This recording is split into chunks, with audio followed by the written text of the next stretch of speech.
De la última conferencia de esta tarde. Él es José Luis Cañabate Toribio. Doctor querido, bienvenido, buenas tardes. Él tiene algunos másters, es doctorando en Derecho, director de un máster en Perfección y Profesionalidad y Negociación en la Cátedra de Conducta de la UNIMA y del Valle de Guatemala. Es formado en las universidades de Granada, Ámsterdam, Camilo José Cela de Madrid, Miguel Hernández de Elche y UNIMA. Analista de comportamiento y perfilador, analista en comunicación no verbal. Y dicho sea de paso, este es el tema de la conferencia. El comportamiento no verbal, una herramienta para incorporar en la nueva currícula. José Luis Tocayo, bienvenido. Un aplauso, por favor.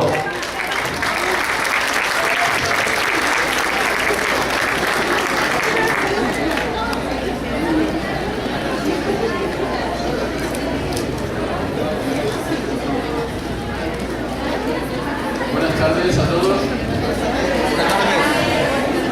No soy psicólogo, quizás sea lo más original de mi intervención, pero soy raro. Soy urbanista, o sea que casi es como si fuera un poco psicólogo. Soy urbanista y soy un enorme amante de la psicología ambiental. Yo creo que no se puede hacer urbanismo si no leemos claramente la interacción entre individuo y entorno. Y de hecho trabajamos en una visión de la ciudad hace muchísimos años en los que conseguimos leer o conseguimos interpretar la felicidad del ser humano, la estabilidad del ser humano a través de la interacción con el entorno. Yo particularmente estoy desarrollando, como se ha comentado en mi tesis doctoral, en algo muy curioso, que es criminología y espacio público. Estamos intentando establecer las variables ambientales que son capaces de determinar o de inducir conductas criminales, pero eso no tiene nada que ver con lo que voy a contar. Lo voy a contar un poquito para intentar acercarme a los maravillosos ponentes que me han precedido y que me han dejado a un nivel tan alto que me va a costar muchísimo conseguir su atención durante un ratito.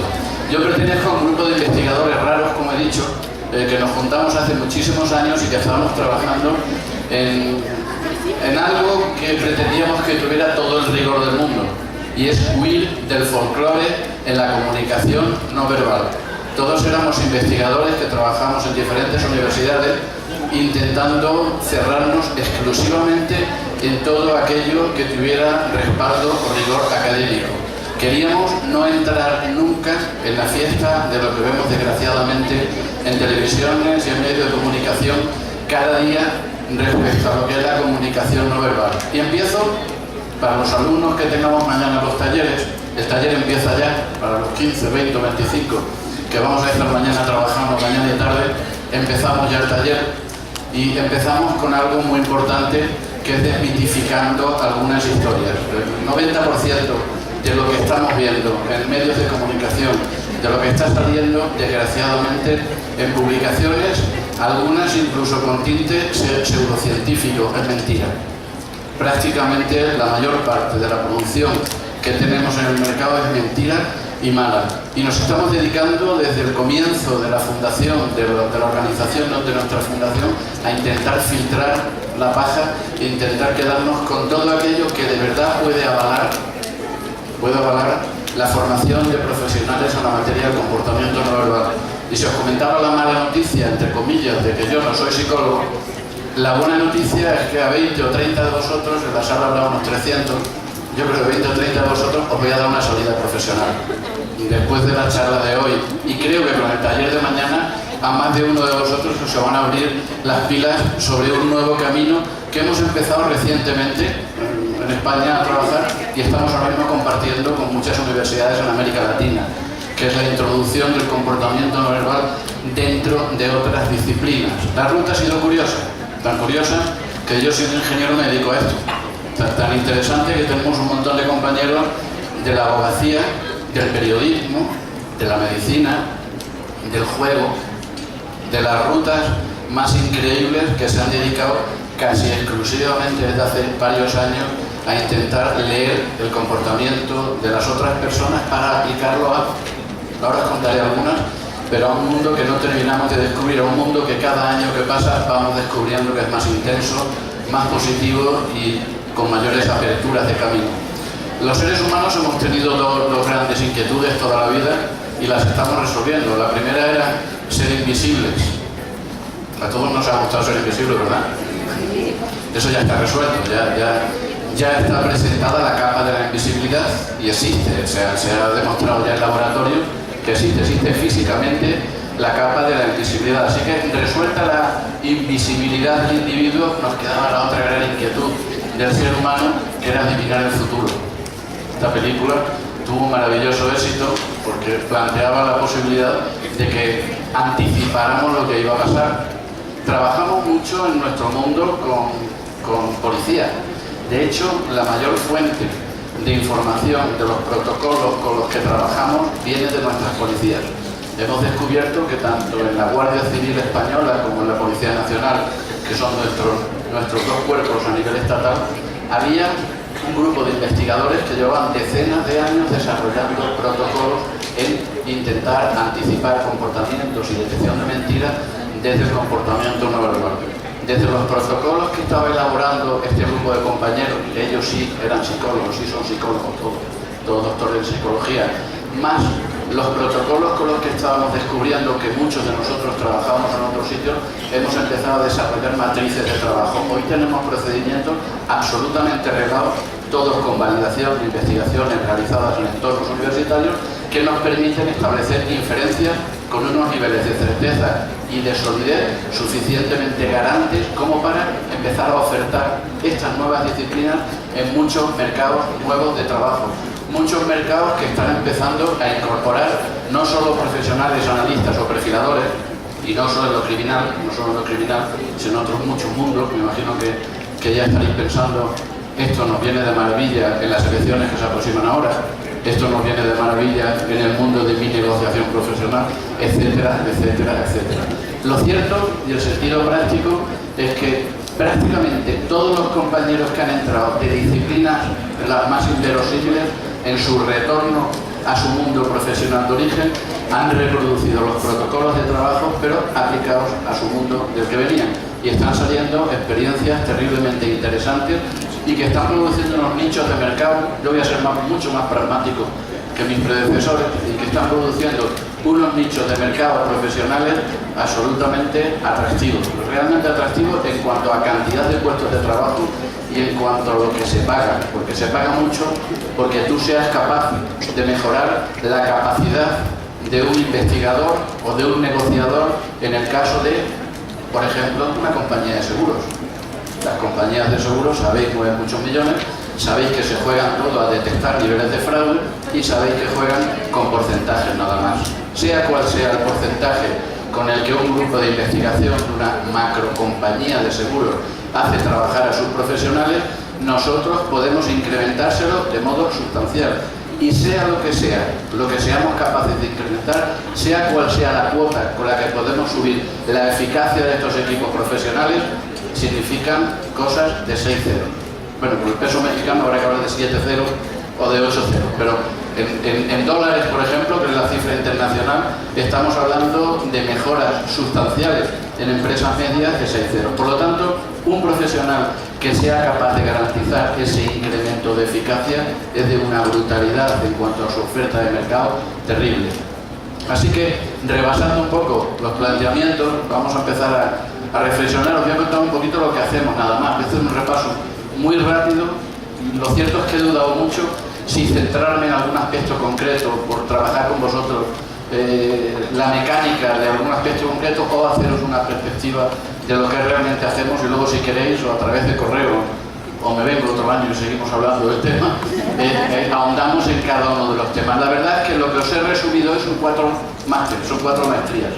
Ahora mismo os he dicho que empezamos como un grupo de investigación que nos juntamos a intentar desarrollar nuevos protocolos de trabajo. Aquello se convirtió en una fundación universitaria. Hoy trabajamos ya con 10 universidades repartidas entre Europa y América Latina, y me parece, yo creo que a la vista me parece que vamos por 8 nuevas maestrías, y vamos a empezar con un doctorado, todos en materia de ciencias del comportamiento nada más.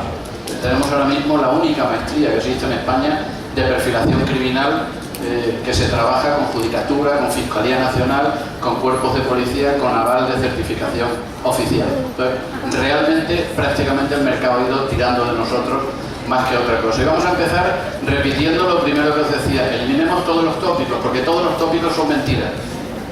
Todas las historias con las que estamos jugando, todos los libros de divulgación, de comunicación no verbal y de qué tengo que no tengo que hacer, la inmensa mayoría son acumulación de datos que pueden o no pueden ser verdad, pero que tienen muy poquita validación académica. Hay muy poquita que tenga detrás el respaldo de investigaciones reales realizadas en universidades, y casi todas van en la misma línea. Si hay que mirar hacia arriba, si hay que mirar hacia abajo, respetamos todas las disciplinas, todos los grupos de trabajo que han surgido en los últimos 20 años, PNL, sinergología, morfopsicología, etcétera, etcétera, etcétera. Están saliendo cada día, y están saliendo cada día como consecuencia de lo que os cuento. Ha aparecido, y este es el espíritu que quiero que quede de la intervención. Ha aparecido un mercado de trabajo muy interesante y de alta rentabilidad para los contratantes, no solo para las empresas privadas, sino también para las empresas públicas.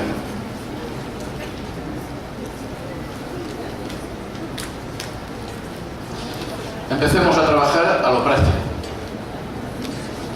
A ver, que alguien diga algo. Esta foto dio la vuelta al mundo, fue un vídeo que fue famoso en todo el mundo, todos los analistas de todo el mundo lo han visto y todos han dicho algo. ¿Qué se ve ahí? ¿Están enfadados? ¿Hay tensión? Sí, ¿verdad? Están los dos muy tensos, los dos grandes bloques del mundo están enfrentados. Pues mirad cómo vemos nosotros eso. Esperad. Esa es la visión que nosotros hacemos de esa foto. No hay ni un solo dato de tensión, ni de ira, ni de intento de aproximación a ningún tipo de agresividad. Desde los 8 canales con los que trabajamos hoy de comunicación no verbal, en ninguno de ellos encontramos el más mínimo indicio de que haya ni tensión ni agresividad. Los dedos están suavitos, y luego hablaremos de todo un poquito, pero os adelanto algo. Los dedos están abiertos y suavitos. El cuerpo está en estabilidad absoluta, descansando en su propia gravedad. En la cara no hay ni una sola arruga de ira. Los hombros están relajados. Cero. Nosotros nos quedamos de esta imagen con esto. Este es un poco nuestro análisis, todo lo que sacamos de ahí. Vamos recogiendo cada uno de los canales, y de cada uno de los canales con los que trabajamos vamos haciendo anotaciones. Y después de todas esas anotaciones, si hay alguna lógica en las inferencias que generamos, las vamos agrupando y al final establecemos una hipótesis de trabajo. Nunca decimos sí o no.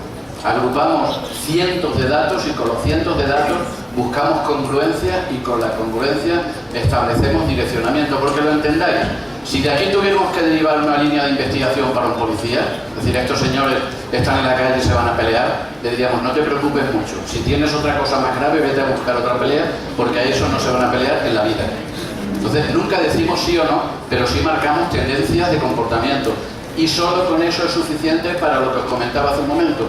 Solo con eso es suficiente para que un investigador de seguros sea capaz de, si acierta 5,6 de media, que acierte 6,7 de media. Y la diferencia entre 5,6 y 6,7 son muchos millones de dólares.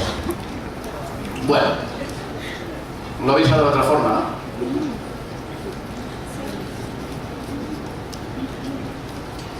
La verdad, lo que pasa es que no sabemos, nos hemos desentrenado en qué mirar, cómo mirar y dónde mirar. La verdad es que en nuestra educación, desde niños, hoy se ha comentado algo en las charlas anteriores, vamos formando a los chicos en que cuando tengan edad adulta hayan perdido toda la capacidad de leer, de interactuar y de transmitir correctamente con el montón de canales con el que nos hacemos o no nos hacemos creíbles.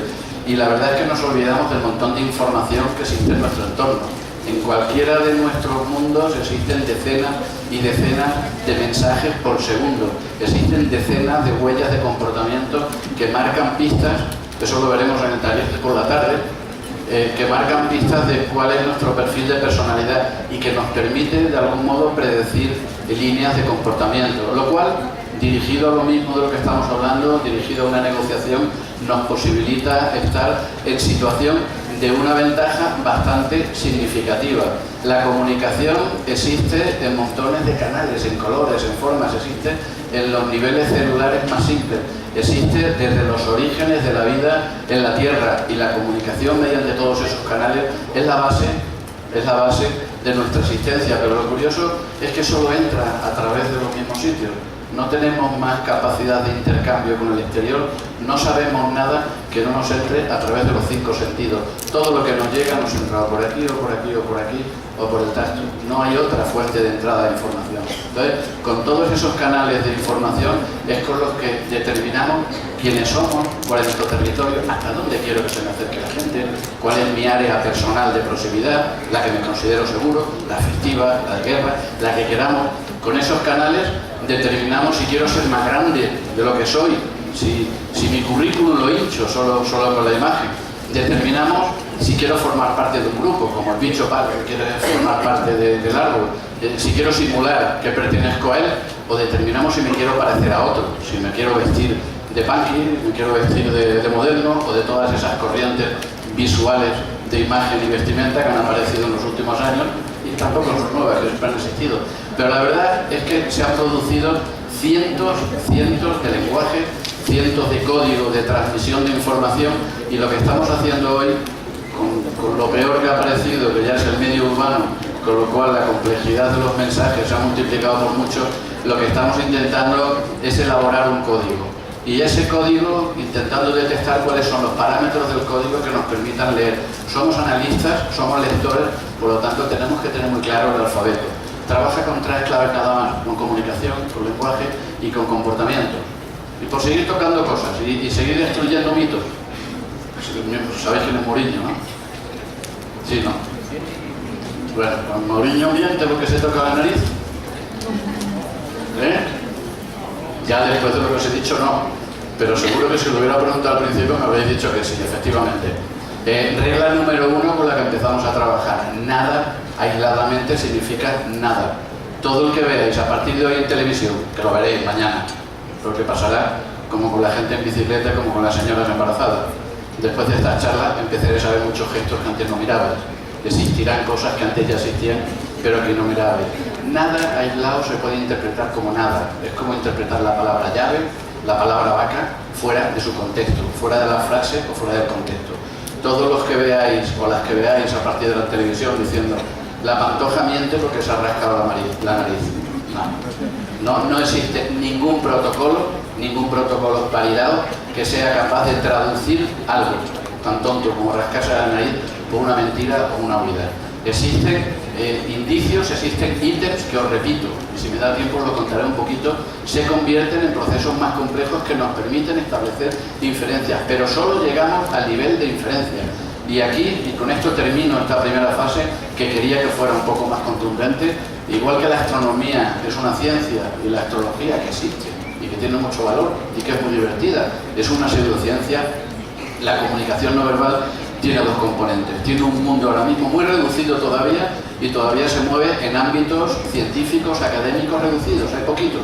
En México hay un par de ellos muy buenos, en la UNAM y en alguna universidad más, pero todavía son círculos muy reducidos, y se está empezando a generar demasiada producción de pseudociencia. Trabajamos con 4 componentes, y estas ya son las reglas operativas, que los psicólogos conocéis. Trabajamos con un análisis de conducta que se basa en motivación, en emoción y en cognición. He quitado las diapositivas de lo que es motivación, emoción y cognición, primero porque todos sois psicólogos, o la gran mayoría, y segundo porque solo tenía 1 hora. Pero si queréis os doy luego la diapositiva donde aparecen las otras 3 diapos. Pero lo importante de esto es esta diapositiva. O sea, nosotros solo podemos trabajar con lo que aparece arriba del iceberg. El resto no lo vemos. El resto lo tenemos que inferir. Tenemos que hacer un proceso de análisis inverso. El único dato con el que nosotros trabajamos es lo que aparece en la parte alta. Tenemos que ver cómo me muevo, qué ropa llevo, cómo modulo, cuál es mi expresión facial mientras hablo, cuáles son mis gestos, y tengo que aprender a codificar, a catalogar, a organizar, a leer y a establecer lecturas complejas de los datos de la parte de arriba. Y a partir de ahí empezar a trabajar con toda la parte de abajo. Y como con esto ya os he contado prácticamente todo, ya sabéis que No miramos bien, no observamos bien, no sabemos qué observar, no sabemos dónde mirar, ni qué mirar, y todos estáis diciendo, sí, yo sí sé mirar. Porque yo soy muy observador, sobre todo las chicas, que son más observadoras en las películas que los chicos. Nosotros sí, las mamis, yo a mi hijo le conozco mejor que nadie, no me engaña nunca, mi marido tampoco me engaña, etcétera, etcétera. Vamos a hacer un ejercicio.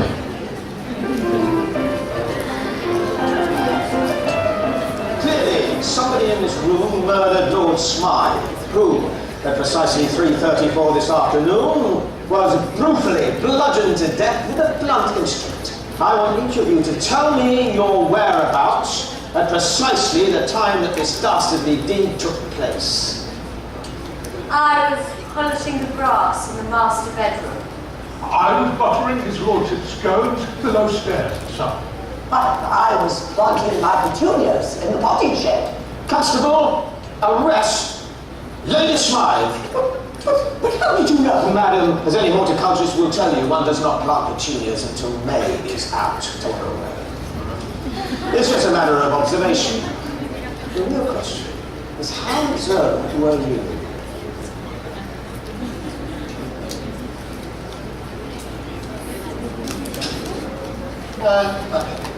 Clearly, somebody in this room murdered Lord Smythe, who, at precisely 3:34 this afternoon, was brutally bludgeoned to death with a blunt instrument. I want each of you to tell me your whereabouts at precisely the time that this dastardly deed took place. I was polishing the brass in the master bedroom. I was buttering his lordship's scones below stairs, sir. But I was planting my petunias in the potting shed. Constable, arrest Lady Smythe.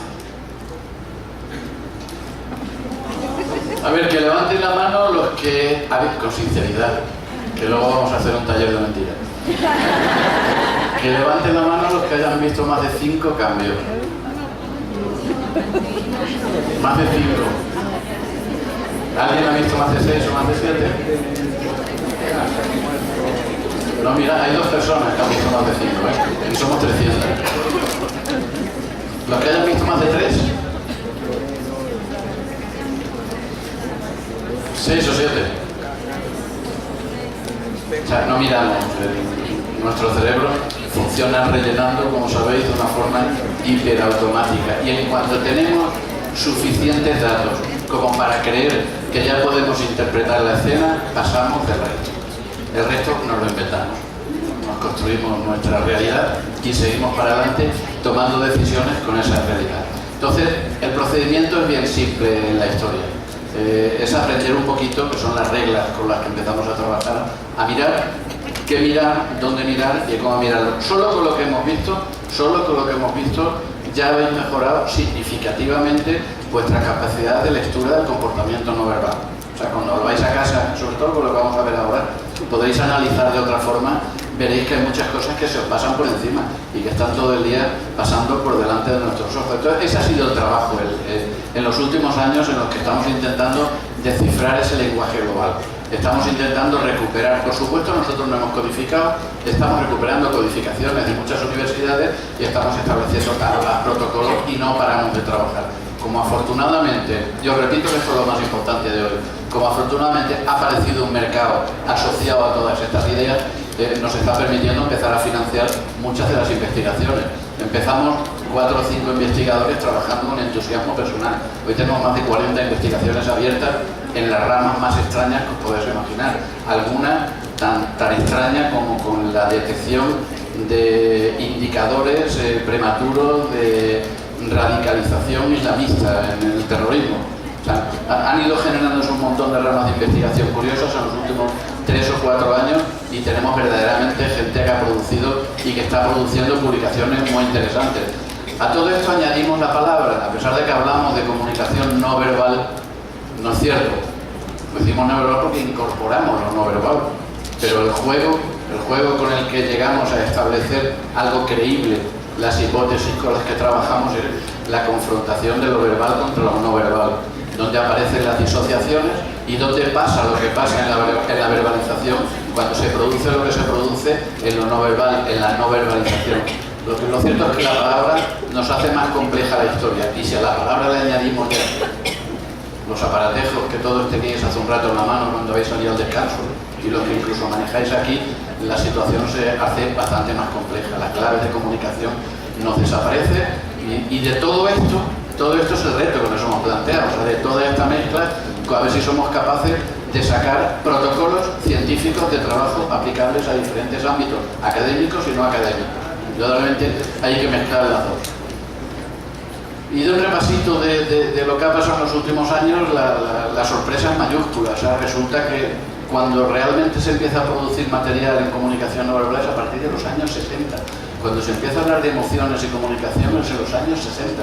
Hasta los años 60 se seguía trabajando con teorías de comunicación lineal, de receptor, emisor, medio, receptor, cuya única preocupación era la cantidad de información que se pierde en esa comunicación lineal, que ya es un dato bastante interesante. O sea, las primeras teorías de comunicación hablan de una pérdida de un 60%, de lo que yo creo que digo, a lo que de verdad digo, a lo que sale, a lo que se comunica y lo que llega a quien llega, la media en una situación de comunicación ideal es del 40%.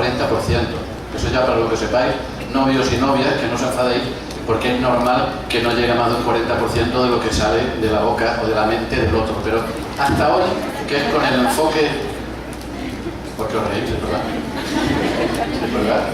Hasta los años 60 es cuando aparecen los primeros componentes emocionales, cuando realmente se incorpora el impacto de lo no verbal en metodologías, es casi en los años 70, y además con fenómenos casi casuales. Se producen cosas muy raras.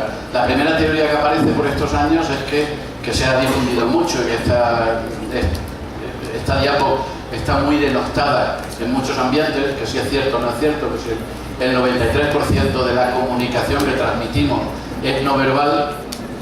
Y venga, empezamos el examen de mañana. ¿Qué opináis? Esto está escrito en todos los manuales, en todos los libros de divulgación, aparece en todos los programas de televisión. Alumnos más que profesores. ¿Quién cree que esto es verdad, que esto es así? ¿Nadie cree en eso? Se suele decir que el 93% de la comunicación entre las personas es no verbal y que solo un 7% de lo que entendemos nos llega a través de las palabras. El resto lo leemos en la expresión de la cara, el tono de voz o en los gestos. ¿Pero son realmente ciertos estos valores tan precisos? El mito del 93% se lo debemos al psicólogo Albert Mehrabian, que a principios de los 70 llevó a cabo un influyente experimento de comunicación en un laboratorio. Los resultados que encontró son sorprendentes, pero no se pueden aplicar a la vida real. Porque la mayoría de nosotros no nos comunicamos en un laboratorio mientras unos científicos toman nota como si fuéramos cobayas. Cuando sabemos que somos parte de un experimento, no somos los mismos. Entonces, ¿qué hay de cierto en todo lo que se dice sobre el comportamiento no verbal? ¿Se puede detectar a un mentiroso por sus gestos? ¿Podemos saber si le gustamos a alguien por cómo nos sonríe?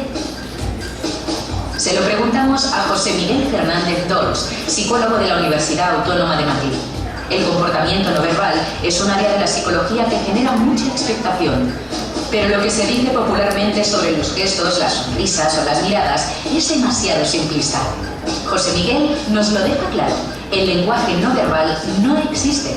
Existen comportamientos no verbales. José Miguel, dicen por ahí que si te hablo con los brazos cruzados, significa que estoy inseguro y un poco distante. ¿Es cierto eso? No. Realmente cuando movemos nuestro cuerpo estamos transmitiendo información, pero no es un lenguaje. Por tanto, no hay un código único mediante el cual lo podamos interpretar.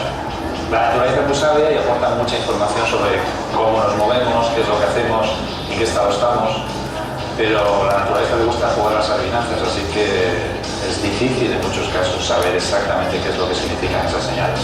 No hay un lenguaje. ¿Por qué dices exactamente que no es un lenguaje, pero sí es un comportamiento? Es un comportamiento porque evidentemente hacemos cosas, esas cosas están generadas por situaciones, estados psicológicos. Podemos tratar de inferir cuál es su significado desde el punto de vista científico, pero no es un libro abierto, ni hay nadie que nos pueda dar las claves de ese libro abierto. Incluso en temas como la sonrisa, que evidentemente parece algo claro, un signo claro de alegría.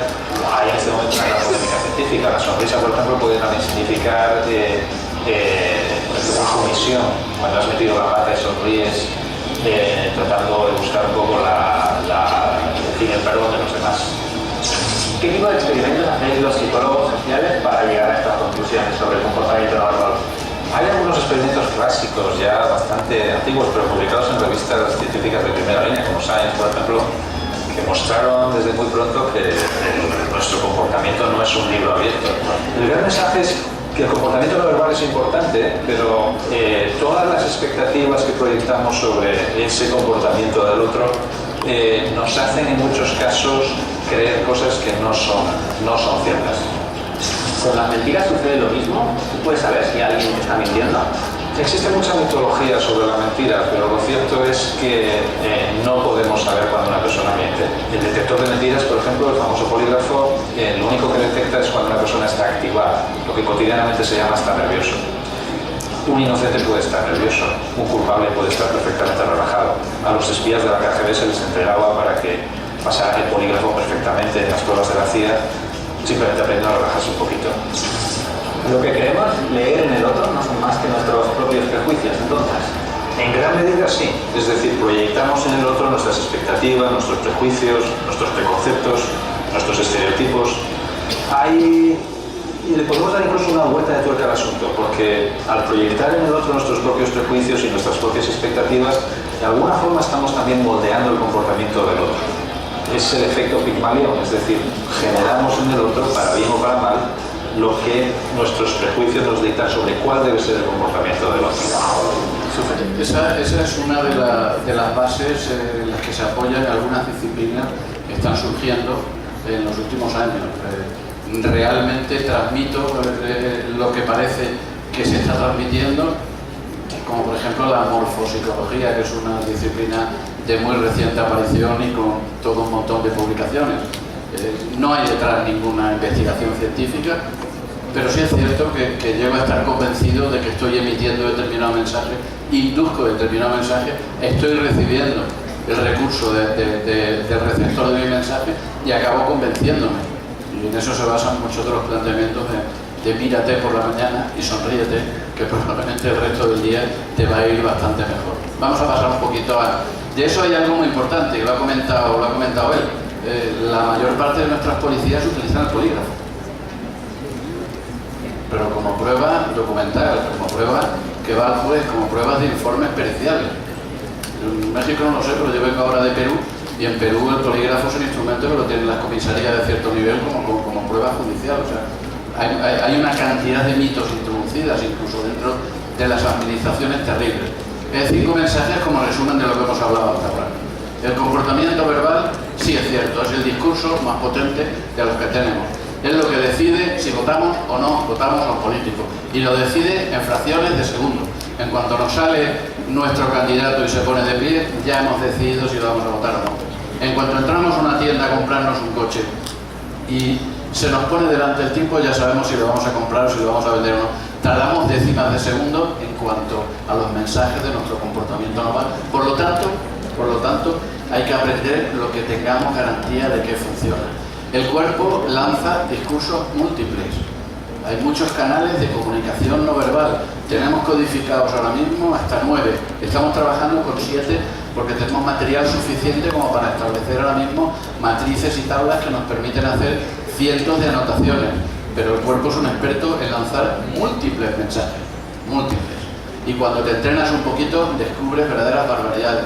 Gran parte de los códigos son inconscientes, sobre todo el mundo que está más marcado ahora mismo en catálogo, que es el facial. Hay una gran parte que son absolutamente inconscientes y prácticamente imposibles de controlar, salvo en el caso del facial, por ejemplo, que lo comentaré con Raúl. Hay 3 situaciones en las que no puedes controlar la lectura correcta del facial. La primera es el botox.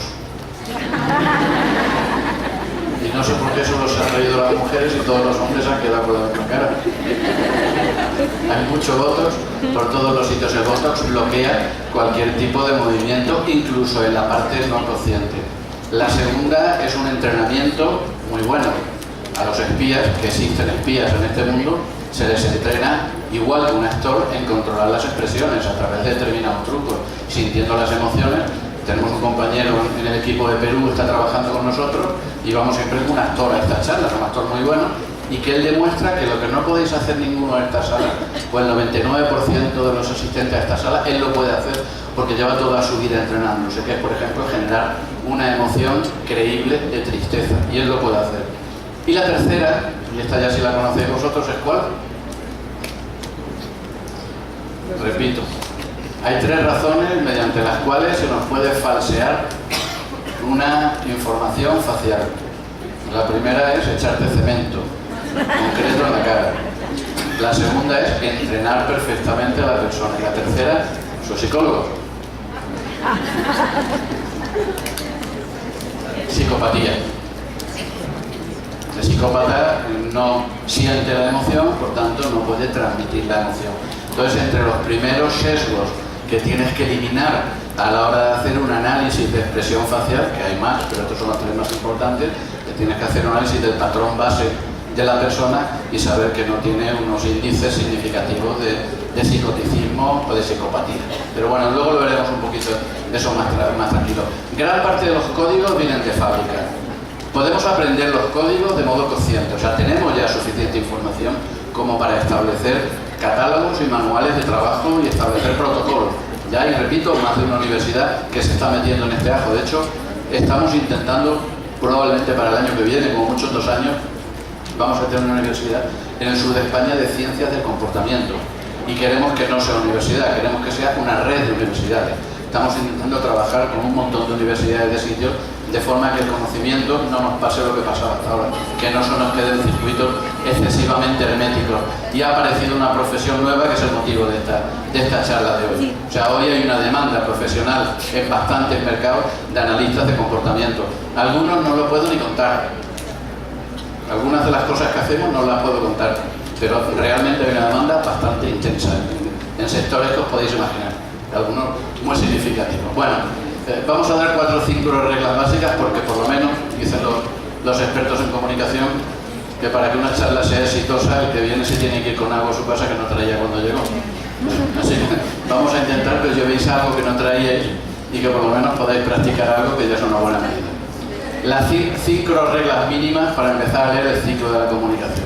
Primera, la disociación, el conflicto entre lo verbal y lo no verbal. Lo verbal y lo no verbal pertenecen a ciclos absolutamente diferentes. Lo ha dicho el primer ponente, me parece, o tú me parece en la presentación. Estamos hablando de cientos de miles de años de diferencia.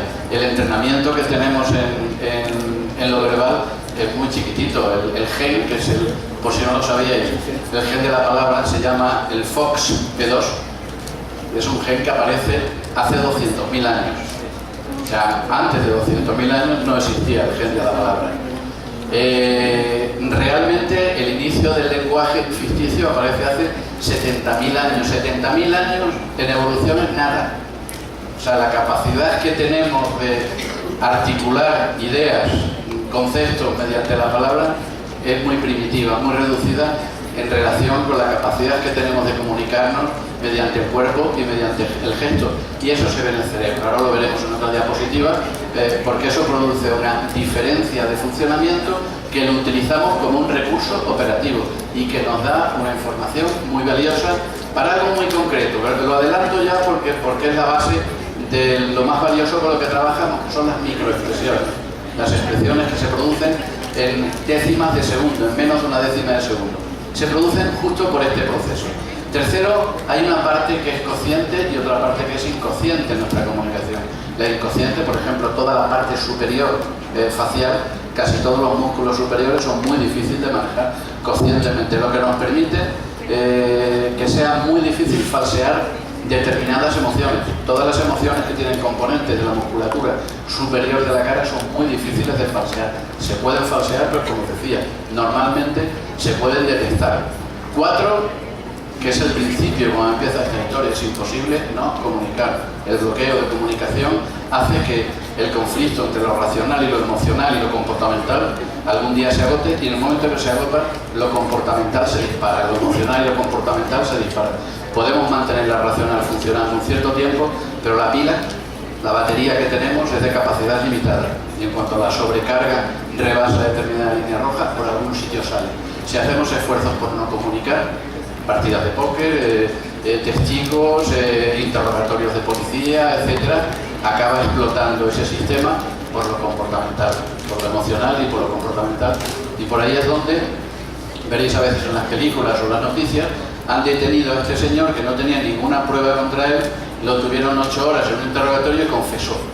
Y tú dices, ¿por qué confesó si no tenía ninguna prueba contra él? El hombre lo que tenía que hacer es aguantar, sentarse y decir no, y al final confiesa. Y es por este juego de energía del cerebro.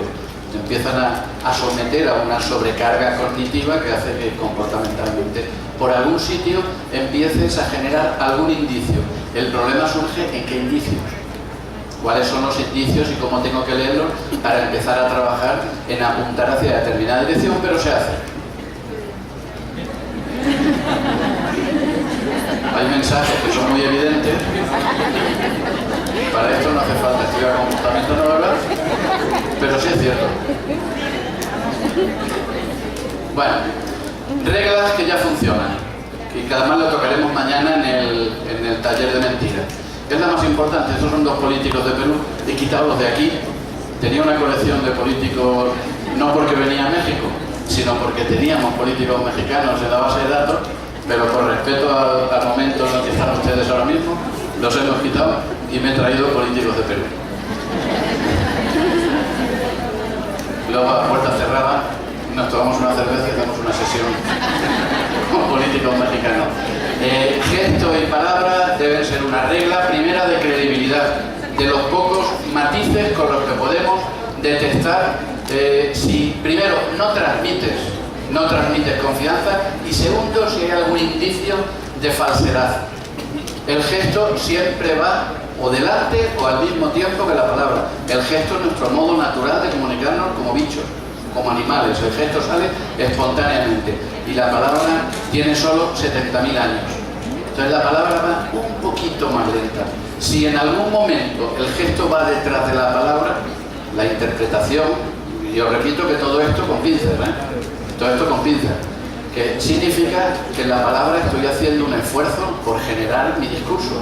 Y el gesto se me ha olvidado, el gesto no tiene nada que ver con lo que estoy contando. Por lo tanto, cuando hay una asincronía entre gesto y palabra, cuando el gesto, normalmente cuando hablan los políticos, que es donde más fácil lo vemos, y veis que el brazo va un poquito por detrás de la frase que está diciendo, ha habido en la Amazonía una invasión de la tribu indígena tal y ha habido un problema de violencia, pobrecitos.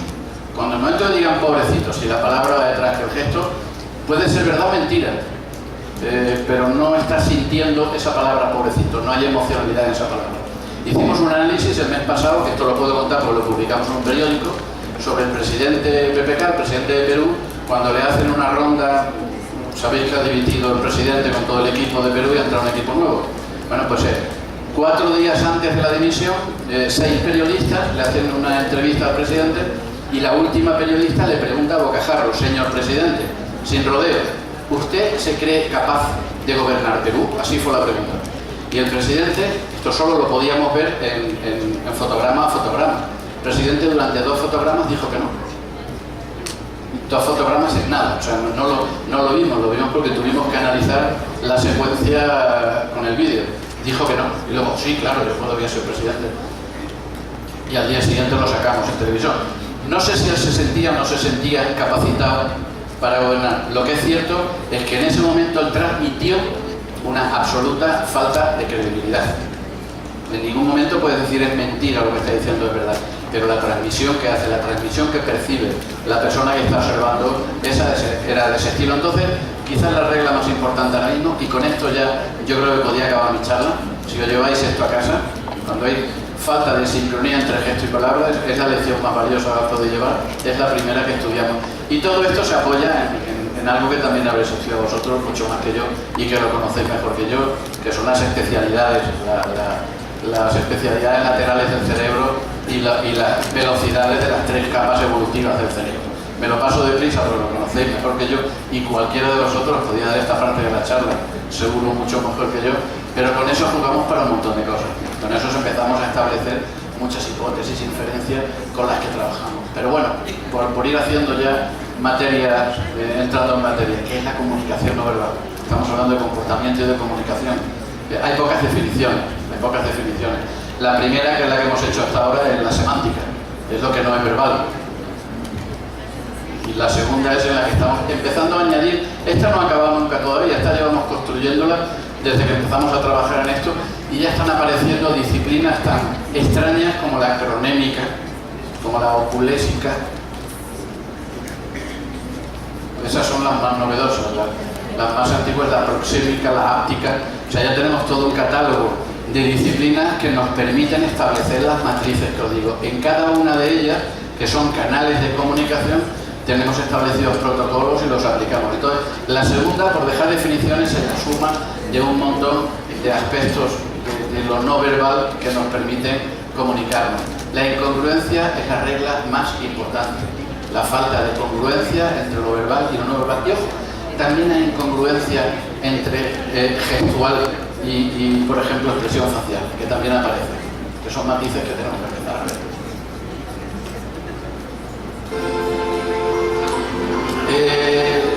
No trabajamos con verdad y mentira, no trabajamos con interpretaciones, solo trabajamos con emociones. A la parte operativa, en la parte de trabajo, por ejemplo, en un informe forense, con la policía o una asesoría para una empresa o una negociación, solo trabajamos con lectura de emociones. Vemos alegrías y penas expresadas en las caras de la naturaleza. ¿Podemos creernos lo que vemos? ¿Un perro sonríe con felicidad? ¿Un elefante chilla de dolor?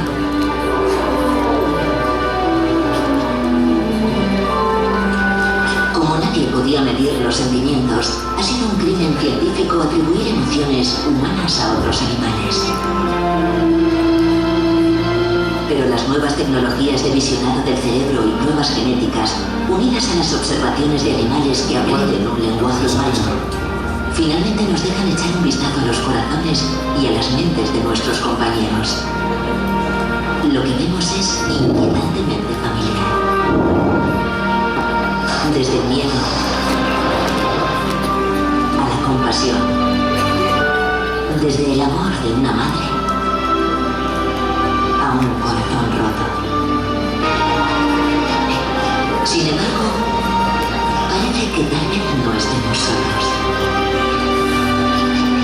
Todos los animales, de sangre fría o caliente, comparten el mismo juego de herramientas básico: miedo, agresión e impulso por procrearse.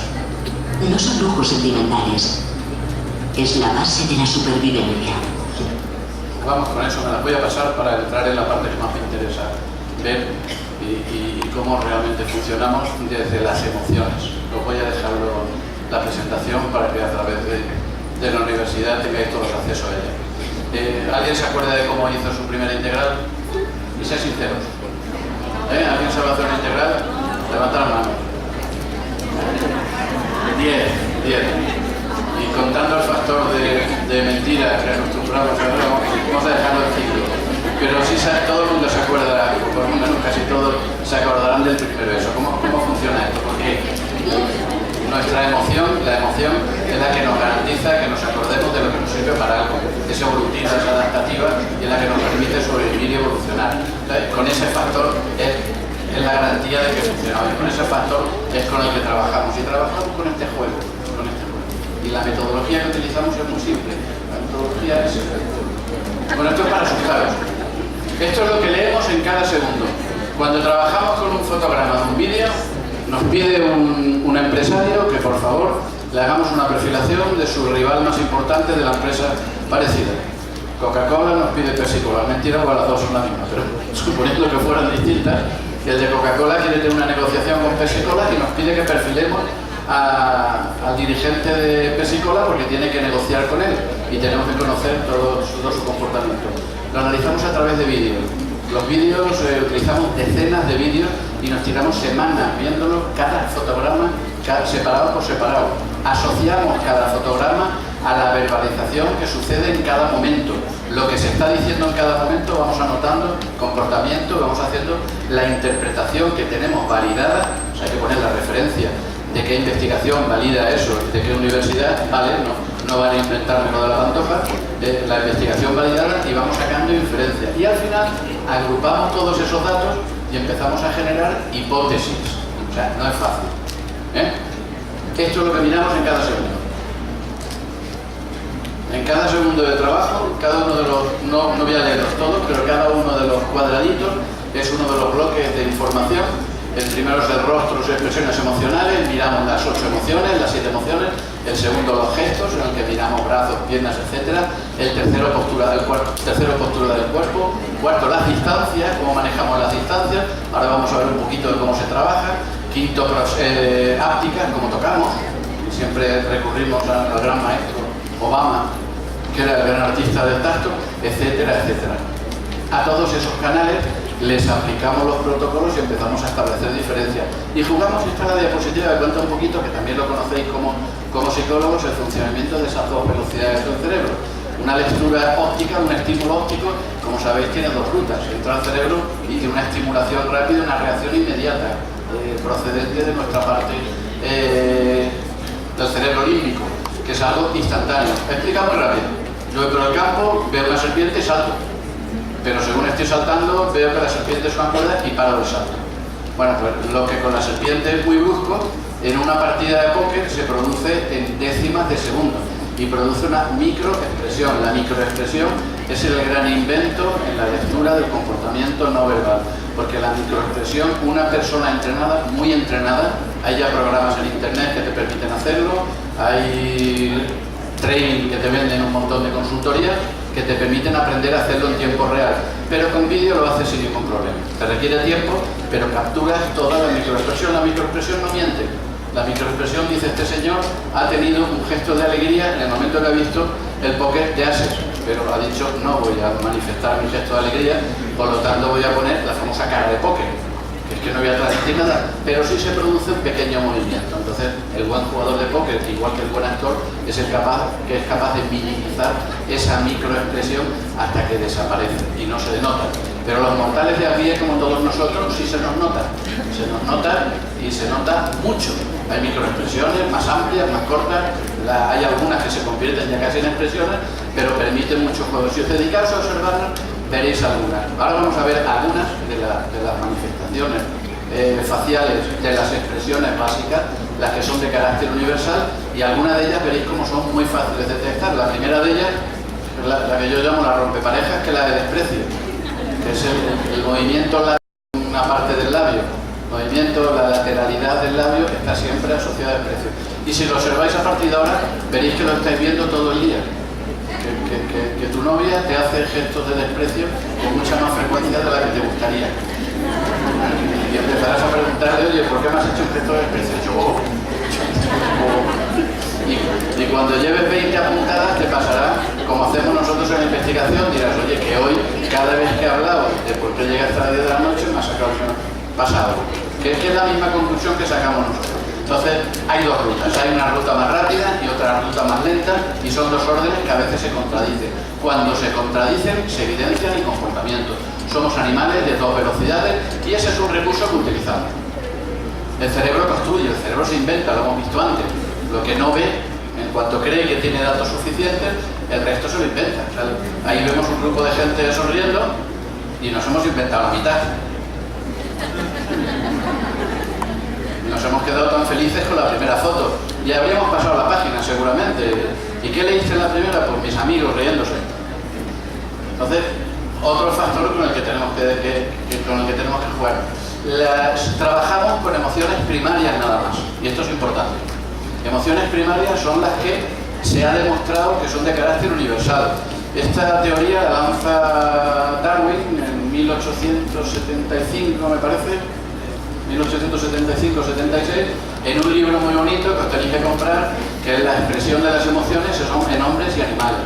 Darwin lanza esta teoría, y como siempre no le hace caso a nadie, se dedican 100 años a demostrar que Darwin no tenía razón, hasta que 100 años después, como siempre, el ejército americano decide que hay que investigar la teoría de Darwin y ya destruirla por completo. Entonces contrata a un tipo que me parece que hacen 2 contrataciones. El primero no puede ir y le dan de rebote el contrato a Paul Ekman. Paul Ekman, como sabéis, es el autor, el asesor técnico de la serie Lie to Me. ¿La conocéis? Miénteme. Pues alumnos, los que no sois alumnos, no, pero los alumnos, los 8 primeros capítulos son bastante buenos. O sea, bajaros la serie de donde tengáis que bajarla, con procedimientos legales, y veros los 8 primeros capítulos, porque te cuentan con bastante detalles la base de cómo se conforma esto. La conclusión de la investigación que hace Paul Ekman, que se tira un montón de años viajando por el mundo, es que Darwin tenía razón. Luego se ha discutido mucho en diferentes corrientes de psicología, si son 7, si son 8, si son 6 y 10. Hay varias tendencias, incluso ahora están destruyendo. Apareció el mes pasado un artículo intentando negar la universalidad de las 7 emociones básicas, pero está bastante aceptado a nivel académico que estas emociones son universales y que se producen tanto en un señor de Nueva Guinea, como en un señor de Japón, como en un señor de México, que se repiten en todas las culturas y que son de carácter genético, y cada una de ellas está asociada a una función adaptativa. No os la voy a pasar para que nos dé tiempo de ver más cosas. Y esto sí es importante porque es la diferencia entre las emociones primarias, que son las que trabajamos, y el resto. No hay que confundirse. Orgullo,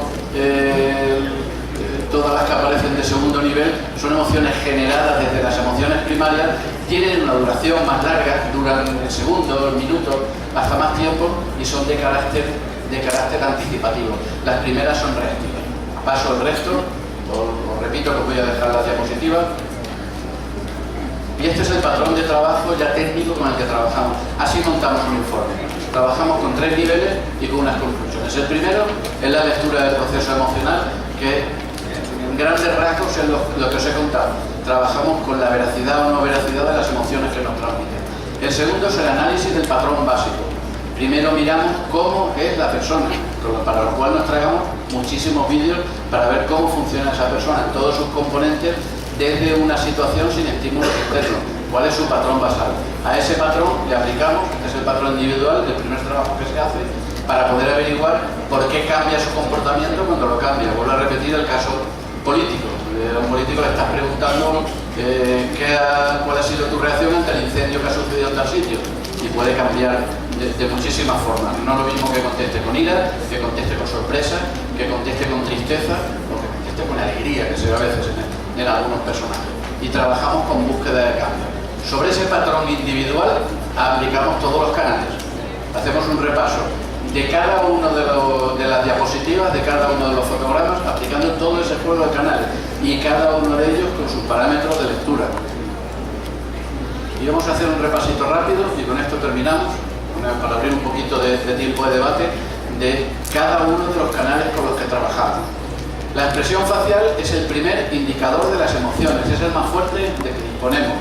Es el primer punto de atención, que es donde nos fijamos. Es de una interpretación rapidísima, lo interpretamos en décimas de segundo. Además sucede en décimas de segundo. La lectura de carácter emocional, y es genético y universal.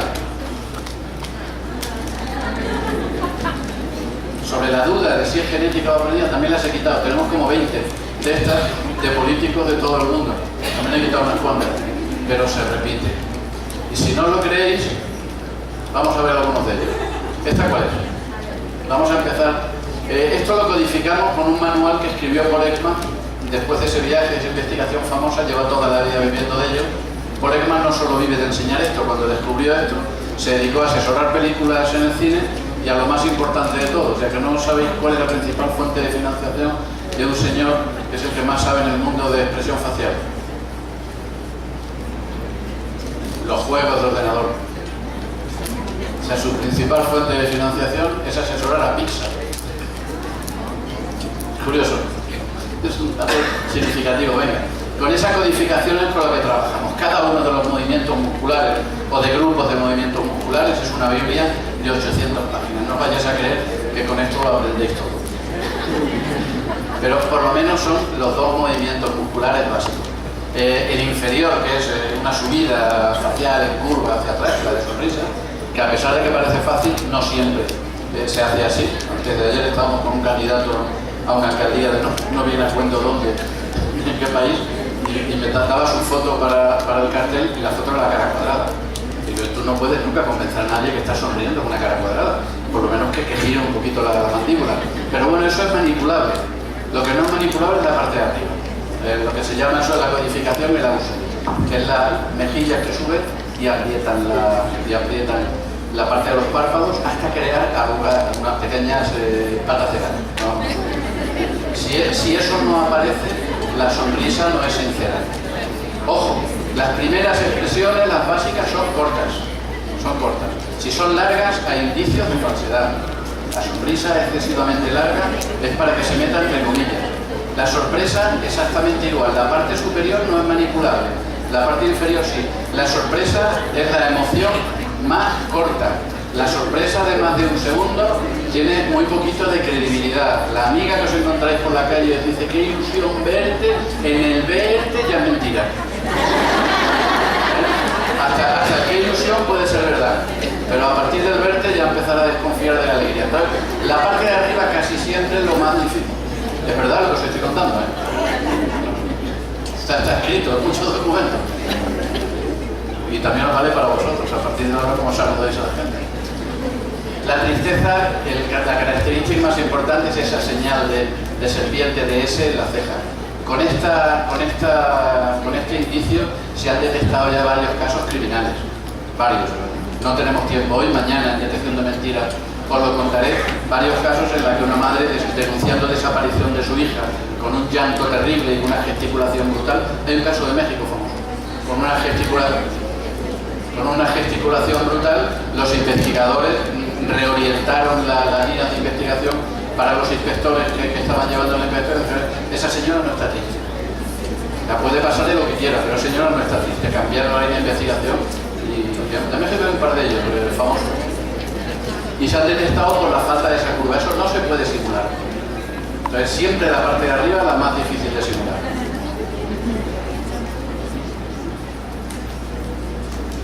Me las paso para llegar hasta el final. ¿No?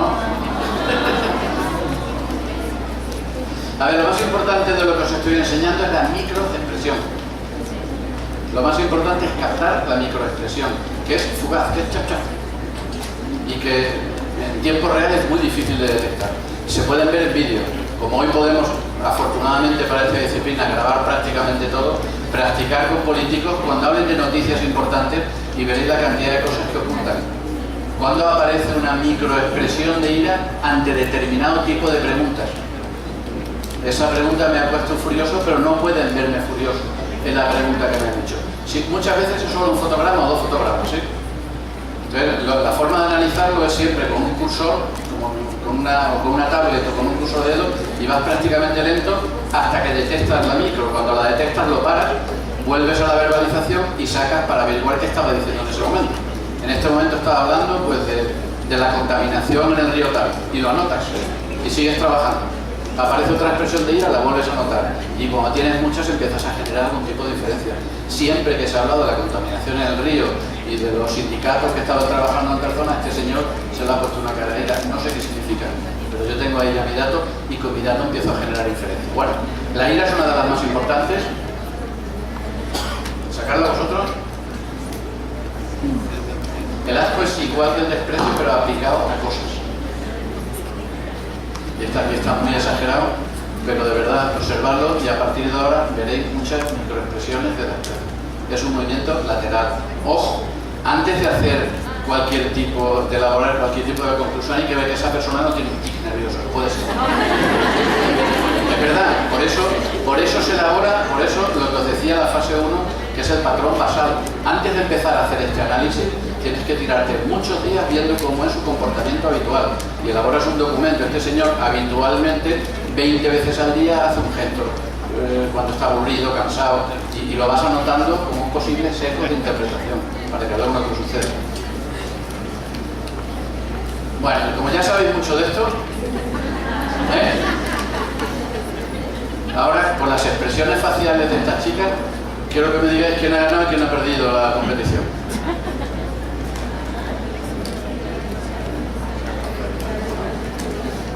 Venga, ya llevamos una hora hablando.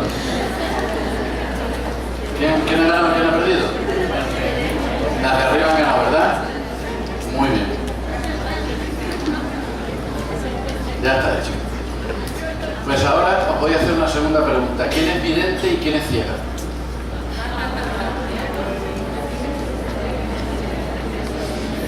David Matsumoto es el principal discípulo de Paul Ekman. Es un señor que ha seguido toda su disciplina, se ha montado ya por libre, tiene una maravillosa consultoría internacional de lectura y de asesoramiento en expresiones faciales y hace estupenda. Estas son investigaciones suyas. Venga, no os atrevéis,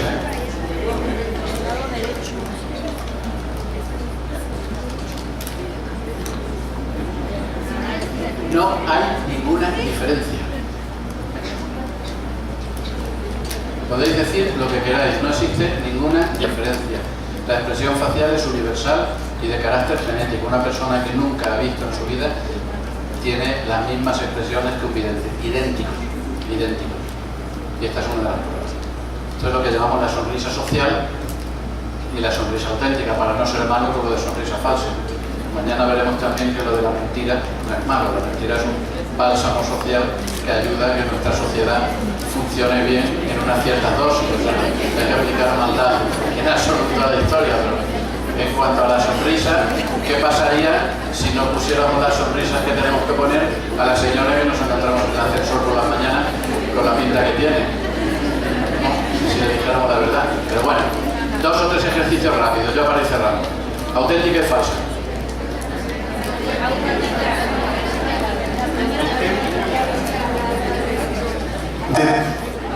A ver, este es un programa que había en España hace tiempo, que este señor tenías que pillarle los microgestos, entonces aquellos tenían que arrancarle una sonrisa. Aquellos eran dos... Detienen al hijo puta que diseña los parkings.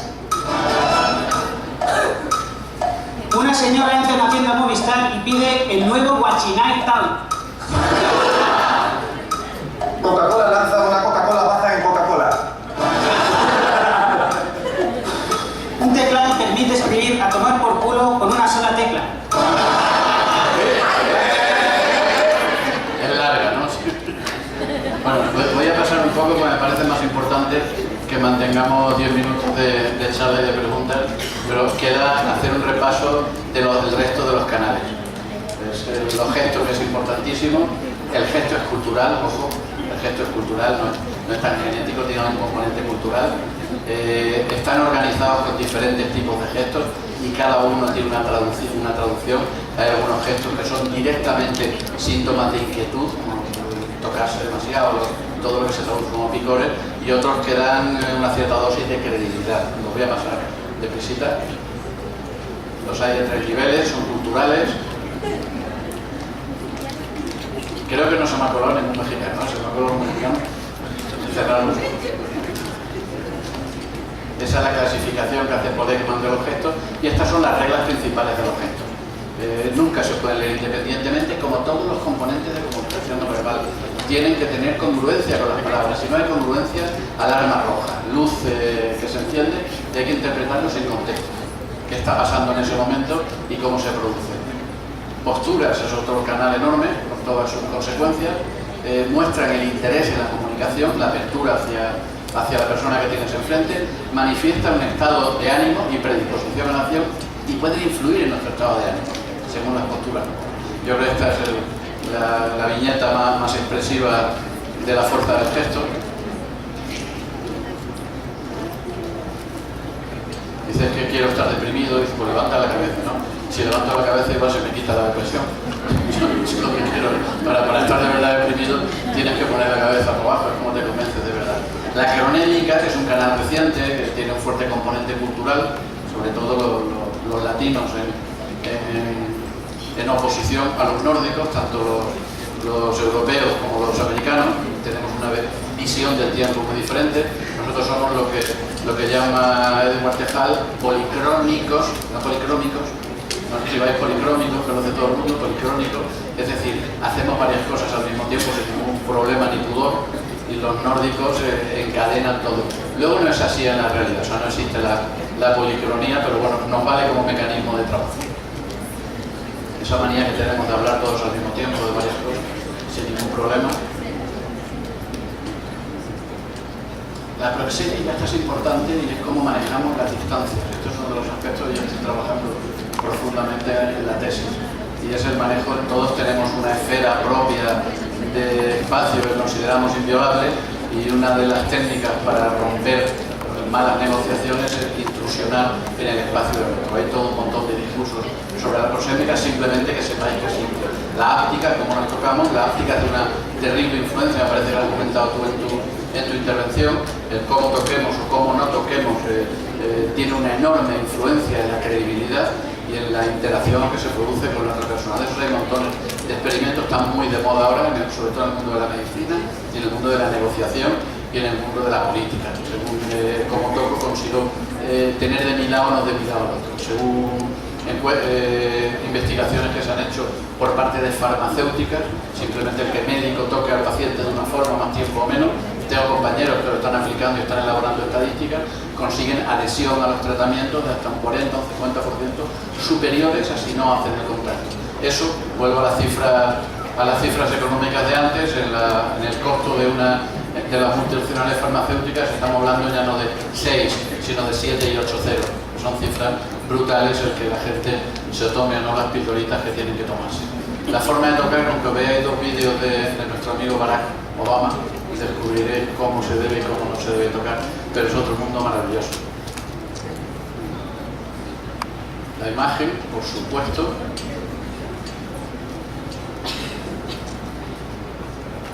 la oculésica, que es la forma de ver. Había poco en oculésica, pero ya tenemos material. Esta es la famosa, esta pasó la historia. Mucho mito, pero es cierto. Y yo creo que la conclusión final, y abrimos ahora un poquito una pausa para charlar, es que todo lo que os he querido contar se puede traducir en una frase nada más, y es la música. Ninguna nota suelta nos sirve para nada. El que cuente que con algo es capaz de interpretar algo, miente. Solo en un contexto de circunstancias, en un contexto físico, en un contexto espacial, leyendo la totalidad de los canales y analizando muchísima información, somos capaces de elaborar algunas inferencias. Cuesta mucho trabajo hacer un informe de 40 o 50 páginas de una persona sobre su credibilidad transmitida o no en política o en actores o en algo. Cuesta muchísimas semanas de trabajo elaborar un documento, y por eso son documentos que están empezando a tener una cierta credibilidad y un cierto sitio en el mercado. Así que yo prefiero que terminemos con 15 minutitos de preguntas, que me parece más valioso que os cuente en detalle eso. Y si no, los que seguís mañana en los seminarios, no jodáis, vamos a hacer preguntas primero. A ver, dudas que hayan quedado, inquietudes. Gracias, José Luis. Aquí está el micro para ver quién se anima. ¿Ok? ¿De aquel lado?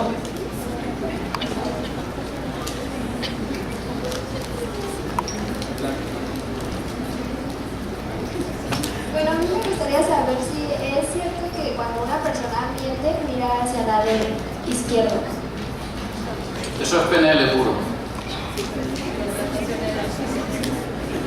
No hay ninguna investigación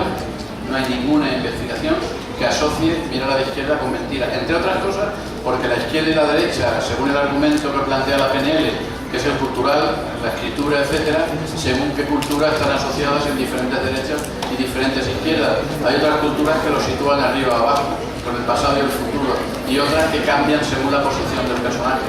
Si me dejas el correo, tengo un artículo muy interesante que lo referencia respecto a todas las visiones culturales que hay. No lo sé, no me atrevo a negarlo, ninguno de nosotros, pero no hay ninguna investigación detrás que lo valga. Es como la morfopsicología y como la sinergología. Gracias. Sí, perdón, gracias. ¿Quién más? Sí, claro. Por ahí los que se están yendo, aprovecho para decirles que mañana no hay estacionamiento en la escuela, estacionamientos cercanos, parking, o vayan en transporte público. Que les vaya bien. Descansen.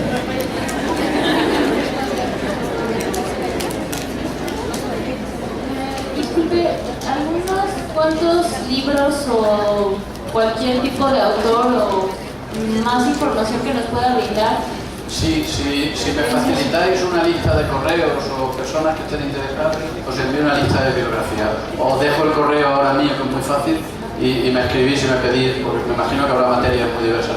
Mi correo es muy fácil. Mi correo es José Luis, todo con minúscula, @ mi apellido, cambiando la ñ por n, como sabéis la ñ no existe en la internet gringa, Canavate, con v, .eu.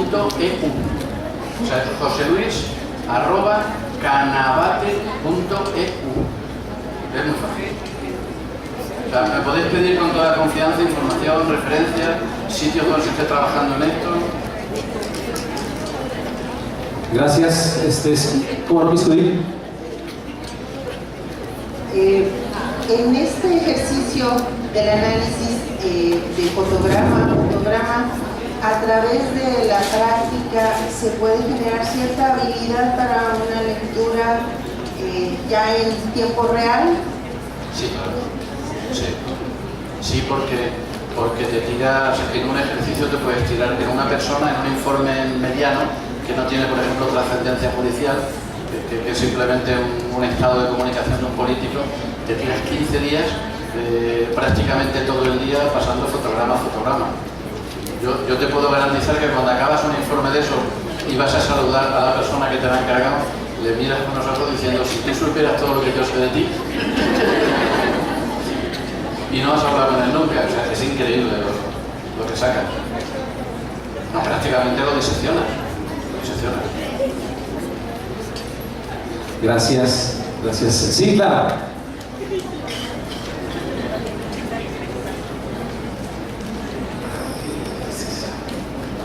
Hola, buenas noches. Mi pregunta es la siguiente. Sé que el lenguaje de señas en cada país es diferente. Incluso me imagino que tiene que ver con el lenguaje o el comportamiento y las expresiones faciales. En este caso, ¿qué pasa cuando de país en país cambia la dinámica de los gestos, de la gesticulación? ¿Qué aplica aquí en ustedes? El lenguaje de gestos de personas que se mueve con el lenguaje de gestos, cada uno tiene su protocolo.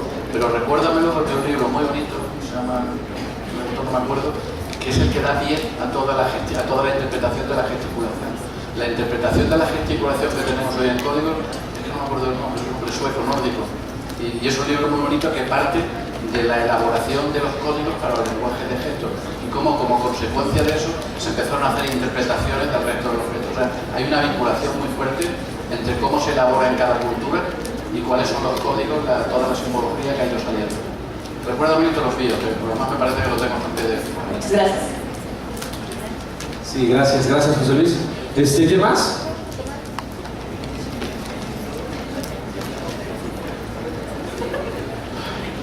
Sí, adelante por favor, querido.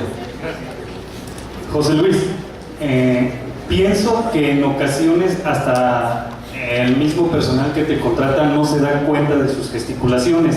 Y otra, cuando está en una entrevista, ¿qué tanta posibilidad hay de que se acordó de un pendiente e hizo una gesticulación? Mucha. Respecto a la primera pregunta, normalmente tienes que tener cuidado con quien te contrata, tienes que hacer un pequeño análisis de personalidad. No es lo mismo que tengas un introvertido estable que te salga un extrovertido neurótico. O sea, la forma de dirigirte tú a él, aprendemos a enfocarlo de muy distinta, pero por resumir, se sorprenden mucho. Niegan la mayor parte de las cosas que le dices. Tú dices un alcalde o a un candidato a alcalde va mal con traje y le sienta mal. Te sienta mejor, es preferible que renuncies al traje demasiada frecuencia y que empieces a llevar ropa informal, porque cuando te pones un traje rigidizas todos los músculos. Entonces ya comunicas distancia, comunicación. Entonces o aprendes o te entrenas en llevar traje o si estás a 3-4 meses de elecciones, cambia de ropa. Y por eso que le llegue un pensamiento de algún pendiente. Sí, esos son secos. Por eso lo eliminamos con el montón de análisis que hacemos. Por eso digo que no puedes nunca interpretar nada. La periodista le pregunta algo y puede ser lo que le ha preguntado a la periodista, lo que se ha acordado de su mujer, que le ha dicho esta mañana en ese momento, se lo ha recordado, el chico de los recados que está pasando por detrás, que le pica la pierna, o sea, pueden ser un montón de cosas. Por eso solo Solo puedes generar una inferencia cuando tienes un montón de datos que apuntan en la misma dirección y tampoco concluyes. Dices, este hombre tiene 32 ítems de 4 canales, 7 gestuales, 8 corporales, 3 de posiciones que apuntan a una reacción de cierre o de distancia en el momento que le ha hablado de determinado tema. Cada vez que hemos dado el nombre de la chica que desapareció, esta señora o este señor ha hecho un gesto de cierre, de retirada, de apertura, de incomodidad, de molestia. No tiene por qué ser lo mismo siempre, y con todo eso suma. Uno es la única, efectivamente. Y por eso antes tienes que hacer una elaboración de su patrón basal. Si habitualmente haces ese gesto, ya ni lo tienes en cuenta, lo retiras directamente el análisis. Gracias, no, no. Sí, ¿de qué? ¿Alguien más?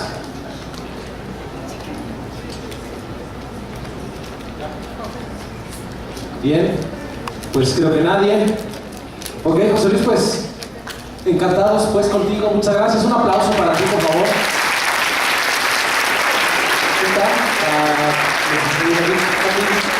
Pasen a entregarte el reconocimiento y este símbolo del personaje de Cervantes, por favor. Me gusta más Muchas gracias. Un aplauso, por favor.